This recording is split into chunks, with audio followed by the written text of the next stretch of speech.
Imagine waking up in a time not your own, your heart pounding, your mission clear. Save your people by changing the past. That's exactly where I find myself right now. I'm Amara, and I'm about to embark on the most important journey of my life through time itself. You see, my village in present-day Nigeria is under threat. A ruthless corporation is planning to destroy our land, our heritage, all for the sake of oil. But we have a secret weapon, an ancient artifact with the power to protect us. The problem? It was destroyed centuries ago. That's where I come in. I've been chosen for a dangerous mission, to travel back in time and retrieve the artifact before it's lost forever. It sounds impossible, I know. But when the fate of your people hangs in the balance, you'd be surprised what becomes possible. As I activate the time travel device, a small, intricate machine that looks more like a piece of jewelry than advanced technology, I feel a rush of energy coursing through my body. The world around me begins to blur, colors swirling into a dizzying vortex. And then, suddenly, everything goes black. When I open my eyes, I'm no longer in my village. The air is different, heavier, filled with unfamiliar scents. I look down at my clothes and realize I'm dressed in traditional garb from centuries past.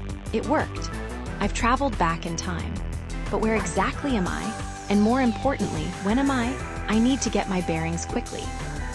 The artifact I'm looking for is a sacred mask, said to hold the spirits of our ancestors. It was destroyed during a raid by European colonizers in the late 19th century. So that's where, or rather when, I've aimed for. As I walk through what I now recognize as a bustling African market, I'm struck by the vibrancy of life around me. Children play in the streets, their laughter echoing off clay buildings. Traders call out their wares in languages I barely understand. It's a scene straight out of our oldest stories, come to life before my eyes. But I can't afford to get distracted. Every moment I spend here risks changing the future in ways I can't predict. I need to find the mask and get back to my own time before it's too late. I make my way through the crowd, searching for any sign of the temple where the mask is kept. As I turn a corner, I catch a glimpse of something that makes my heart skip a beat. A group of men in European clothing, their pale skin standing out in the sea of brown faces. The colonizers. They're already here. I duck into a narrow alley, my mind racing. If they're here, it means the raid is imminent. I have less time than I thought. I need to find that temple and fast. As I emerge from the alley, I spot an elderly woman watching me curiously. There's something in her eyes, a wisdom, a knowing that makes me pause. I approach her, my heart pounding. "Excuse me," I say in the local dialect, hoping my accent isn't too strange. "I'm looking for the Temple of Ancestors. Can you help me?" The woman's eyes widen slightly and she leans in close. "You're not from here," she says. "It's not a question. The spirits have spoken of your coming. Follow me." Stunned, I trail after her as she leads me through a maze of streets. We finally arrive at a modest building, its walls adorned with intricate carvings. "This is the place," she says. "But be warned, child of the future. The path you walk is dangerous." I thank her and enter the temple, my eyes adjusting to the dim light. And there, on a simple wooden pedestal, I see it, the mask. It's even more beautiful than I imagined, its surface etched with symbols of power and protection. Just as I reach for it, I hear a commotion outside. The raid has begun. I grab the mask and run for the exit, my heart racing. But as I burst out of the temple, I find myself face to face with a group of armed colonizers. Time seems to slow down.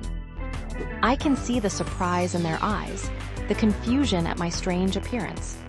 I clutch the mask tightly to my chest, knowing that everything, my village, my people, our future, depends on this moment. And then something extraordinary happens. The mask begins to glow, pulsing with an otherworldly light. The colonizers stumble back, shielding their eyes. I feel a surge of energy, and suddenly I'm running faster than I ever have before, the world blurring around me. I don't stop until I'm far from the village, hidden in a grove of trees. My breath comes in ragged gasps as I look down at the mask in my hands. It saved me.